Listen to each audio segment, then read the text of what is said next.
Hytale modding, the price of the game, a new screenshot, and more was showcased by Hytale devs today. Welcome to the daily Hytale update.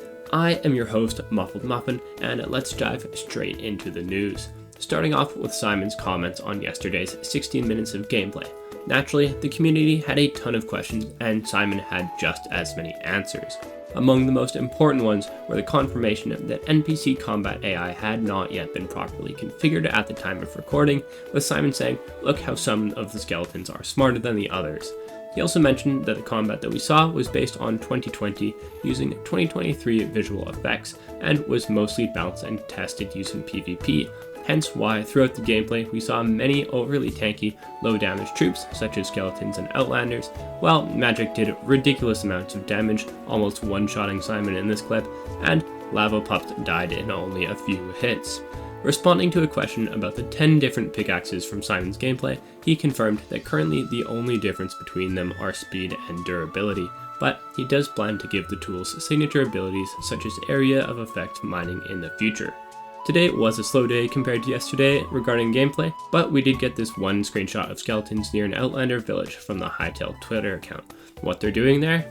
It's only for us to find out once the game releases. Simon also confirmed that Oscar Garvin, the composer who created all of Hytale's music, and I mean all of it, has been rehired to continue working on the project.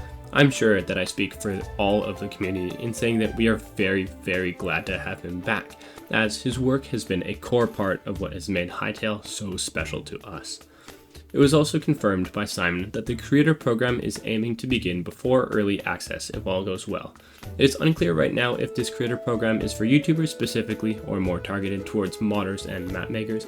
Based on Ant Venom's interview with Simon, I would hazard a guess at it being YouTubers for now, but we must wait for confirmation. Make sure that you subscribe to this channel so that hopefully I can get on this program when it does come out and bring you guys even better videos.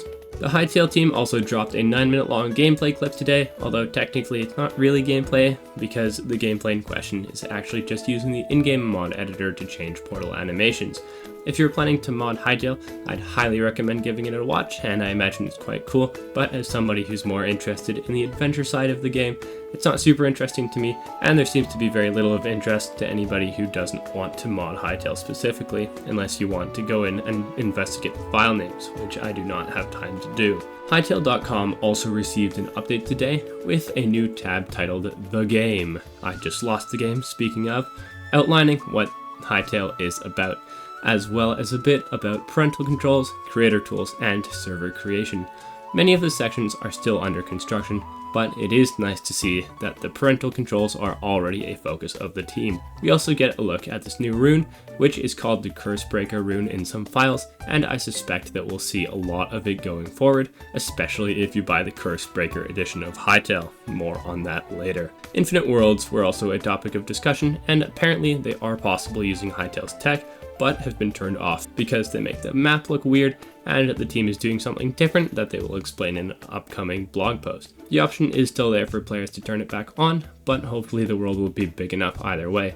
The reason for cutting it down may have to do with ensuring old worlds can access new world gen whenever it releases, but that's just a theory. Someone then theorizes about the storyline of Hytale, saying that players are now known as curse breakers and that the in-game story will feature similarities to the real-life story of Hytale's saving, with players gradually breaking the curse and unlocking more of Orbis. Simon teases that they are almost there, which is an interesting direction to take the story, but a welcome one for sure. Simon definitely deserves to hero worship himself or some version of himself in this story because, after all, he did save the whole game. A blog post is also confirmed to be coming out tomorrow, written by Slikey, who will talk about Hytale's creative strategy and modding before saying goodnight, although Simon did also say he's trying to peer pressure Slikey into making it because Slikey only said maybe tomorrow, so maybe it won't come out tomorrow. I would expect one quite soon though. Naturally, after saying goodnight, Simon then tweeted several more times, confirming that Hytale would cost less than 30 USD for the base edition, which is a very reasonable price, I would say, maybe even a little bit expensive for an early access game, but definitely down the road, absolutely worth it, and even I'm sure at this point most of the people who are going to be buying the game are die-hard Hytale fans, so it's really not the end of the world. It has also been confirmed that there will be multiple editions of the game available at launch, with the top one supposedly being called the Curse Breaker Edition. pretty cool name if you ask me. He then says that they are working on finalizing the release date and completing the last few steps leading up to it. He will have an answer for us by the end of the week for when launches, with pre-orders, name reservation, and account creation coming around the same time as that announcement. He also confirms that we will be able to upgrade editions once we have bought the game, which is a very nice quality of life aspect for sure, because it doesn't lock you in to a certain version. The ability to set up our own servers is also confirmed as a launch feature, and Simon plans to use the community to translate the game into other languages as fast as possible, with right now it only being available in English. Controller support is not currently a feature in the game, so I guess everyone's steering wheels will have to wait a little bit longer. Field of view adjustment is confirmed, which I like a lot because it seemed pretty narrow in yesterday's first-person gameplay. And then Simon also mentions that he's trying to keep the price of Hytale as low as possible, while setting himself on a trajectory to eventually make back his money down the road. And instead of worrying about him, to just enjoy the game, make sure that the Hytale team is taken care of, and of course, enjoy Hytale. That is all of the news for the day, unless Hytale has posted another tweet while I've been recording this, which he did 4 times while I was writing the script, by the way.